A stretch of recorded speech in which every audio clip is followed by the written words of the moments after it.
Hi Leo, welcome to October. This is Teresa from Tarot by T. And before I do your reading, let's go over the astrology. We have Mercury moving direct in Virgo on the 2nd of October. Then Pluto moves direct on October 8th in Capricorn. On October 9th, we have a full moon in Aries, which is favorable to your sign. And then on the 11th, Mercury moves into Libra, which is also favorable to your sign. On October 23rd, Venus moves into Scorpio, and Saturn goes direct in Aquarius, which is in your 7th house of partnership. Then on October 25th, we have a new moon solar eclipse in Scorpio.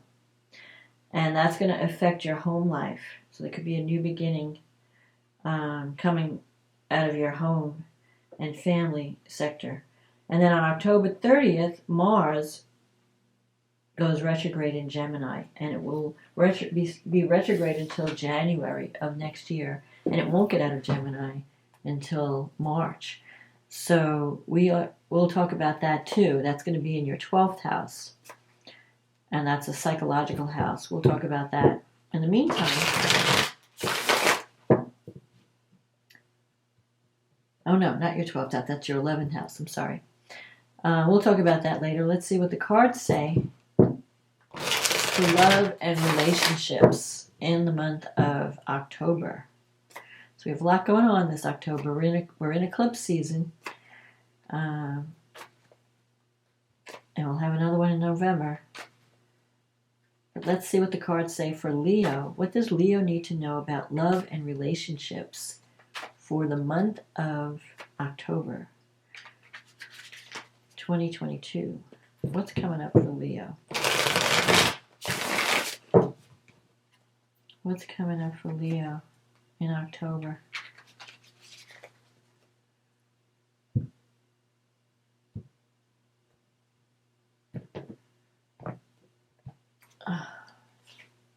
Strength.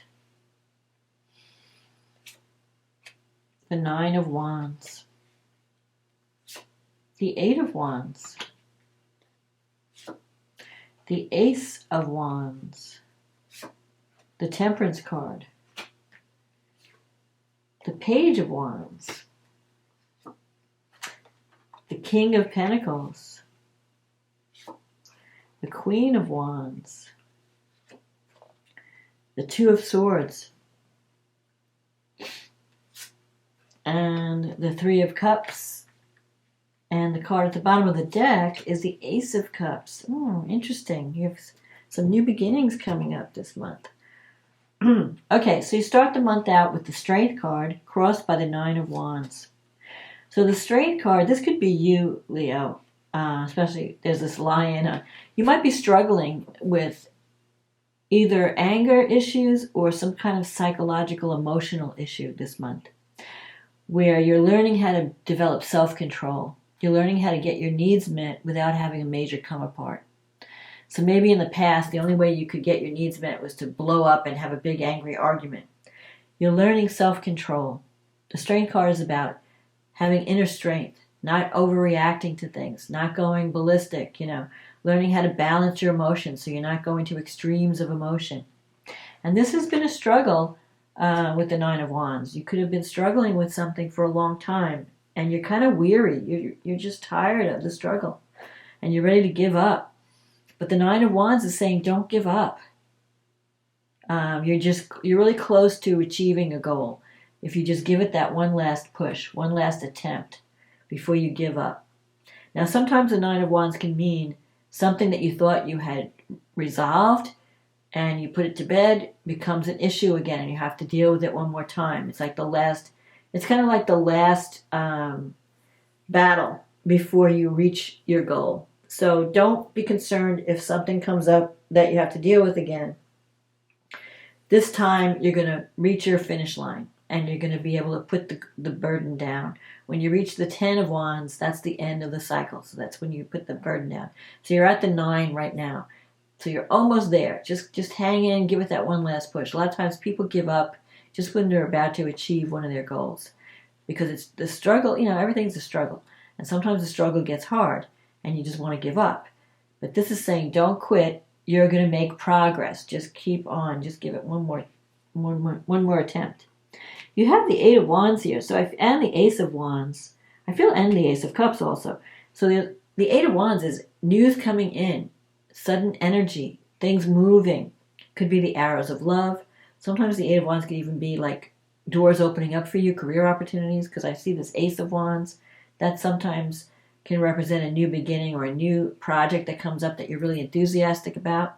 So I feel there could have been some recent new beginnings for you, and you're trying to balance it all. You also have this Ace of Cups, so there's the potential for new love this month. You have the Temperance here. The Temperance is a card of balance. It's learning how to balance your energy. You could be dealing with someone that's very different than you, but you're very compatible, but you have to learn how to compromise. So you can't have it all your way or all the other person's way. You have to learn how to meet in the middle, balancing. So I feel like the theme this month for you is about balancing your energy, learning also work-life balance. So you could have, like, some of you might have started a new job, but you also have a new relationship, so you're trying to juggle the two things. How do I spend time with this new person I'm excited about, but I have my job responsibilities. It can't be all work and no play. I mean, you have to leave some downtime for romance if you want love in your life. But with Temperance is a good card. It also represents the Archangel Michael and spiritual guidance. So you may be feeling called to go in a certain direction, to take action in a certain way. Follow that intuition. Follow that inner guidance. It's the angels kind of guiding you. You have the Page of Wands, so there's a message coming. A message of good news. And it could be from this Queen of Wands person that's in your environment. So if you've been waiting to hear from someone, you might hear from them this month. There could be news coming in that is going to bring you some hope. So if you've been struggling with something, there could be hope. You've got the King of Pentacles here too. So you could be dealing with fire signs. You could also be dealing with earth signs.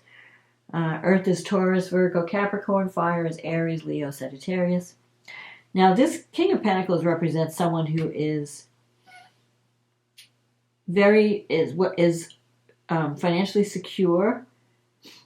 They may not be the most exciting person in the world, but they're someone you could depend on. They care about their home and family, and they work hard to provide for their family. So they always make sure that there's a roof over your head and there's food on the table. So this could be someone who has their own business, someone who deals with money, someone who is just very stable and very reliable. But it's in your negative thinking sector, so I feel like maybe you're not thinking positively about this person. In your environment, you have the Queen of Wands. This is someone who knows what they want and goes after it. So this could be your energy. Maybe that's what you need to do. If there's someone that you're interested in, you need to take action and be the initiator. But I feel like you're on the fence with something with this Two of Swords energy. The Two of Swords is in your wish fulfillment. So there could have been, when the Two of Swords comes up, it's like you're trying to make a decision. You're on the fence about it. You may, maybe you had a falling out with someone and you're not speaking and you're waiting for the other person to contact you. So it's like a situation where each person is waiting for the other person to reach out. So you may be waiting for them to call. They may be waiting for you to call. Somebody's got to break the ice. And a part of you is like, I don't know what I want to do with this relationship. I don't know. So you're not doing anything. Like, I don't know where I want to go with it. And you're doubting that there's even a positive way out. Like, I feel like you don't have an optimistic view about this Pentacles person. So if you're dealing with the King of Pentacles, or it could even be the Queen, you're not sure what you want to do with the relationship. But I feel like news comes in that's going to help you make a decision. Because the Page of Wands is usually good news. It could be from a relative even, family, and that gives you hope. You have the Three of Cups here, which is a card of, this is like a person with two people. Maybe you're trying to decide between two people, which person is the right relationship for you. Sometimes the Three of Cups can represent a third-party situation where you have to choose You know, you have to decide which is the relationship I want to commit to and which one do I need to leave behind. But it could also represent parties, celebration, getting together with friends that you haven't seen in a while. I feel like there's an opportunity for a new beginning in love. The only thing that you need to be aware of is, and you may have to make a choice. Don't let negative thinking stop you from any new beginning that might present itself. Learn how to compromise. Learn how to meet someone halfway. And don't give up on your goal or your dream. And also learn how to control your emotions. So if you're feeling like, and maybe if it's not you, it could be that you're dealing with someone else who has anger issues. So if it's not you that's trying to deal with controlling your emotions and not having outbursts, it could be that you're dealing with someone else that's part of the problem with the relationship. And you may feel like, I can't deal with this anymore. I might as well just give up. When the Strength card comes up, it could mean that counseling could help the situation.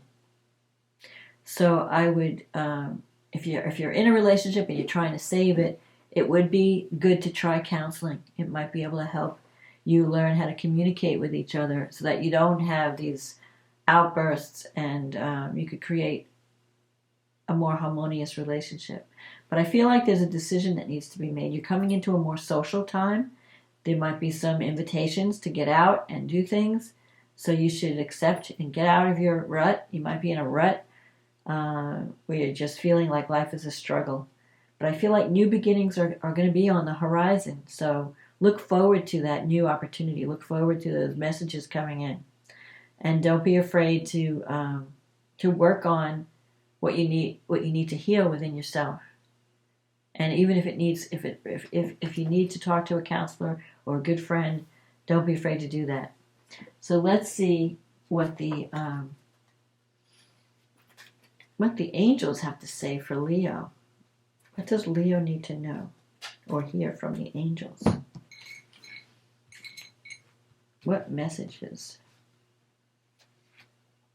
Forgiveness.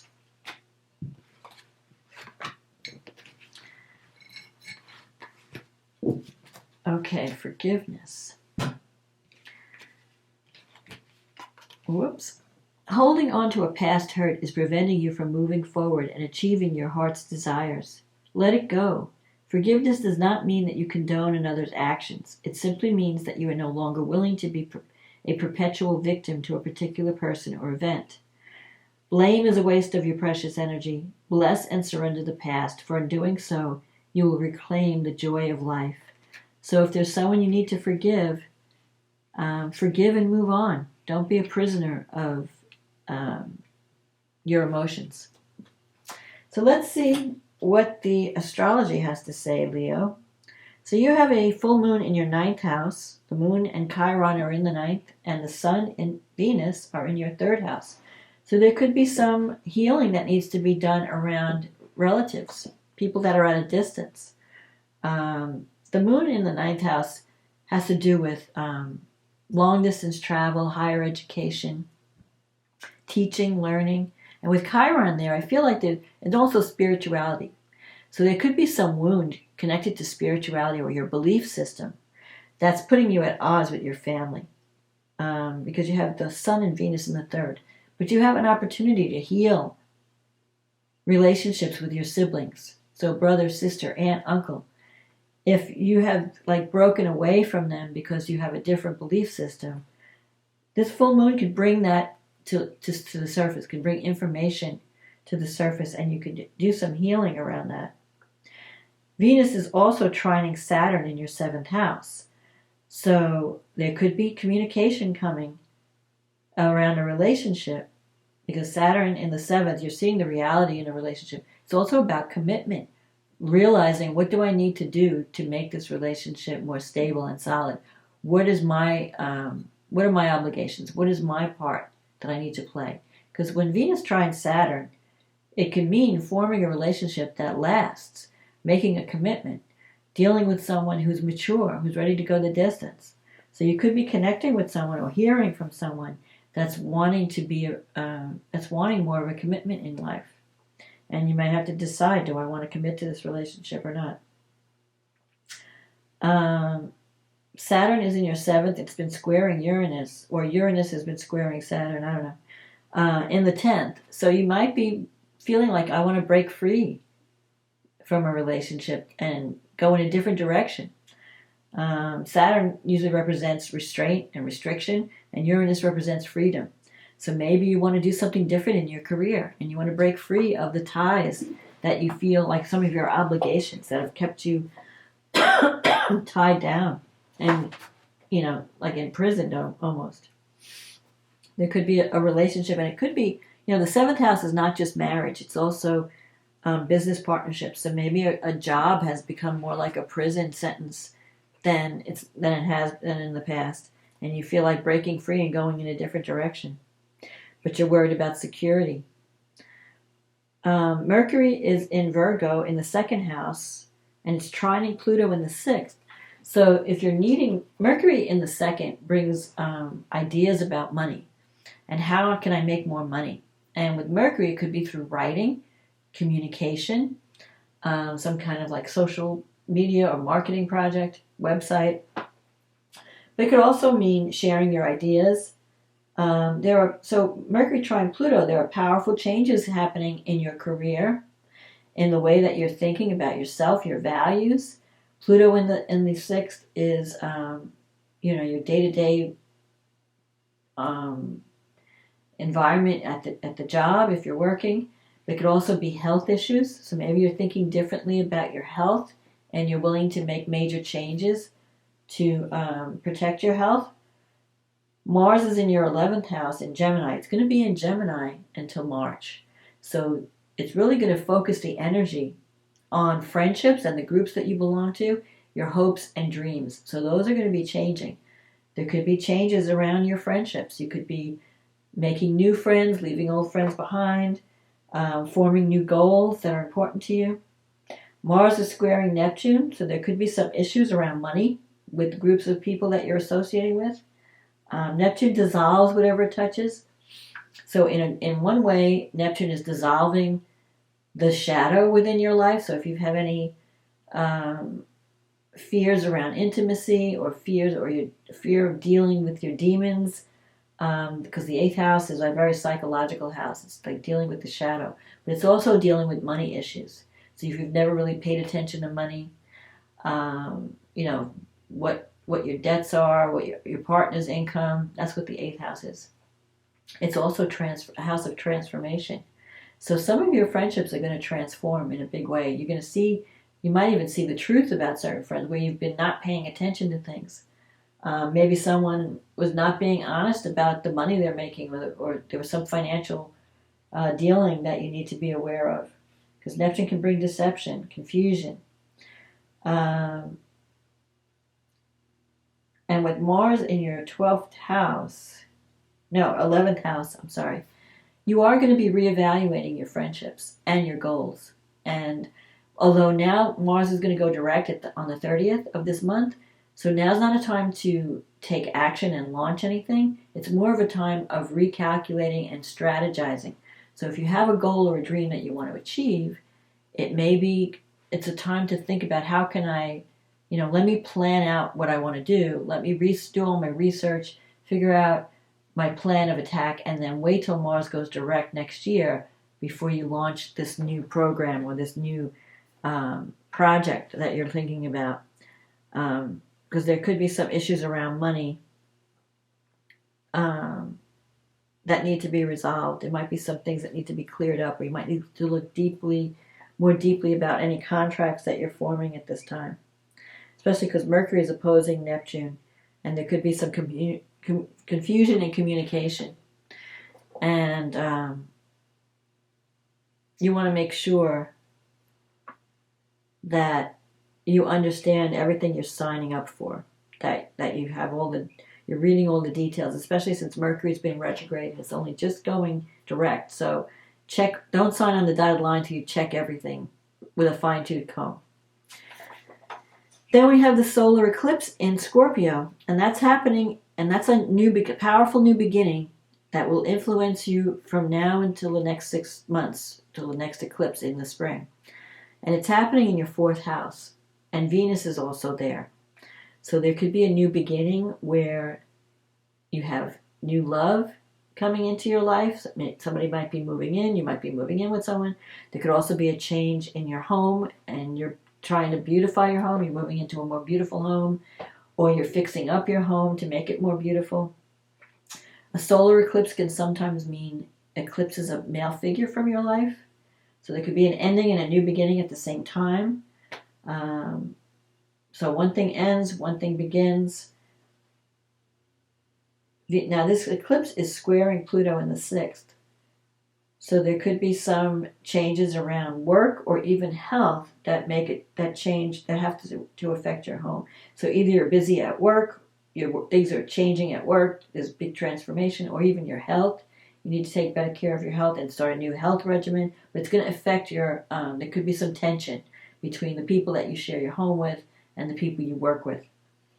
Mars is in your 11th. So like I said, right now, Mars, your focus is on friendship, the groups you belong to, your hopes and your dreams. So you're working really hard toward a goal, to achieving a goal. And Mars is trining Mercury in the 3rd. So now, before Mars goes retrograde, it's a great time. You have like a 2-week window in October to sign any contracts, to get things started. But after Mars goes retrograde, you don't want to launch anything. So if you could plant the seed now, and then you'll have all these like coming months to work on something before you launch it next spring. Jupiter's in the 9th, good time for travel, going back to school, picking up some extra skills, teaching or learning. So if you have wisdom, if you're older, you want to teach, or if you're learning something new, it's a good time to get out of your comfort zone and travel and explore. Maybe you're dealing with foreign cultures or foreign countries. If you're starting a new project. Saturn, like I said, Saturn's in your 7th. So you're seeing the truth about relationships. Some may end, some may get stronger. Once you realize what you need to do to strengthen them, you just have to do the work with Saturn. But this new moon eclipse is definitely, you could create a new home for yourself that's going to be very, that you'll really love. Because with Venus there, it could bring more joy and harmony to your home life.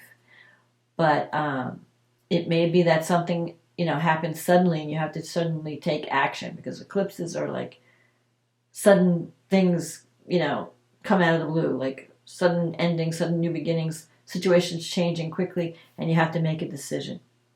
That could be new love, a new relationship, a new situation that's bringing greater harmony and love into your home life and your family. So I think this is a good month for you, even though you might have to get out of your comfort zone, you might have to compromise, because this new moon in Scorpio is squaring Leo. So you may feel like you have to meet someone halfway. You can't get it all your way. There might be some tension that has to be worked out, some problems that have to be worked out. But once you work them out, you can have a new start, powerful new beginning. So don't be afraid to have a new start. Don't be afraid to compromise. If you need some counseling to deal with anger issues, don't be afraid to do that. But there could be some powerful new changes coming this month for you in your home life. So you might even change where you live. So that's my forecast this month. I hope you enjoyed it. If it resonated with you, click on the like button, leave me a comment, let me know what's going on in your life. Click on the subscribe button. All that helps the channel if you want to support my channel. Click on the like, click on the subscribe, leave a comment. This is a general reading, so it may not apply to everyone, but if you want a private reading where we deal with just your issue, click on the link in the description box. It'll take you to my website, and we can get you on the schedule. In the meantime, Leo, have a wonderful October, and I will talk to you again next month. Okay, bye now.